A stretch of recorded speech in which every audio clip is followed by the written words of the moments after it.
อ่านี่สิมาเว้าเรื่องเน้นน้อยระลึกชาติให้ฟังเรื่องนี้หลวงตามหาบัวเพิ่นเว้าให้ฟังเพิ่นว่าเน้นน้อยเพิ่นไปเว้าให้ผู้ใดฟังก็เพิ่นไปเป็นไข้นะบัดทีนี้หลวงตาเพิ่นก็เลยบอกว่ามาเว้าให้หลวงตาฟังหลวงตาสิบ่ให้เป็นไข้เพิ่นก็เลยมาเล่าให้ฟังว่า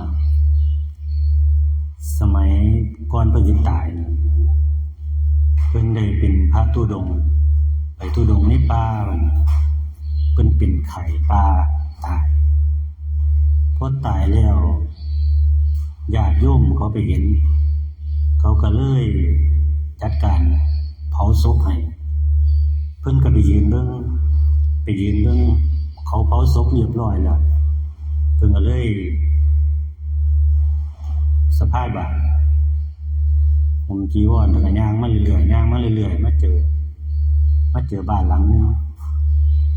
เพิ่นหิวน้ำเพิ่นก็เลยมาขอน้ำกิน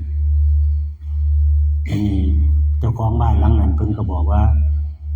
ให้เจ้าย่างไปอีกบ้านหลังนึงเด้ออันบ้านหลังนั้นเพิ่นเตรียมน้ำไว้ให้ครูบาแล้วว่าจังซี่เพิ่นก็เลยย่างมาเรื่อยๆเพิ่นก็มาเจอบ้านหลังนั้นเพิ่นก็มาเจอแค่นึงเพิ่นก็เลยนั่งรอแต่ว่าท่านเห็นเจ้าของบ้านดอกนี่เพิ่นเมื่อยเพิ่นก็เลยพลอยหลับไปพอหลับไปแล้ว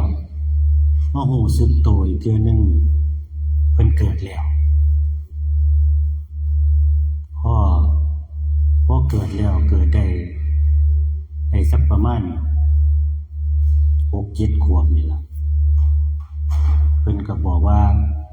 เพิ่นตายเพิ่นเกิดแต่ตายมาแล้วเพิ่นบ่ได้อยู่บ้านนี้เพิ่นอยู่อีกทางนึงเขาก็เลยสืบไปมันก็เลยแม่นอีหลีเรื่องนิดหน่อยระลึกชาติน่ะเพิ่นก็เลยเล่ามาแล้วทีนี้สิเว้าถึงเรื่องระลึกชาตินี่พระพุทธเจ้าเฮานี่ระลึกชาติได้หาประมาณบ่ได้เป็นล้านๆชาติแล้วเพิ่นระลึกไปจนว่าเพิ่นบ่ฮู้ว่าเกิดแล้วตายมาเท่าใดแล้วเพิ่นก็เลยรู้สึกว่าเบื่อหน่ายในเกิดความเกิดความตายนี่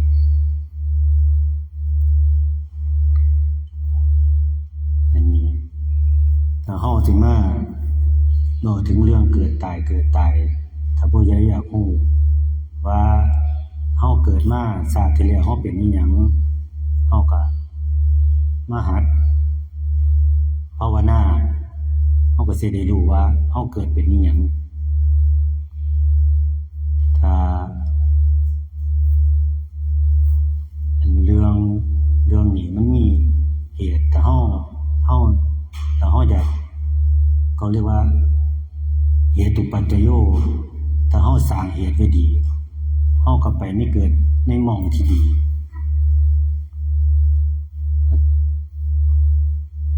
นี่ล่ะอยากให้เฮาสร้างเหตุไว้สร้างเหตุก็คือมามีโอกาสได้เฮ็ดทานมีโอกาสได้รักษาศีลมีโอกาสได้ภาวนาให้ฟ้าวเฮ็ดไว้ถึงบ่ได้ดอกมันก็ได้หลายเฮาสะสมไปเรื่อย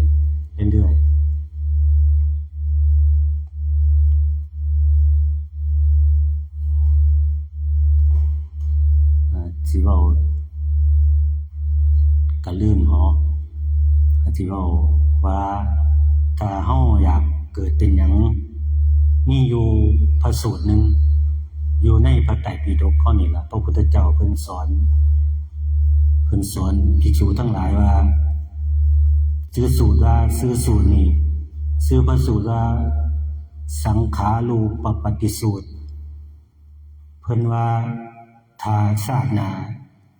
ถ้าเฮายังอยากเกิดอีกเฮาอยากเกิดเป็นอิหยังให้เฮามีศรัทธามีศีลมีจาคะนี่คือการสละออกและมีสุตตะคือการฟังธรรม ฟังเรื่อยๆฟังเรื่อย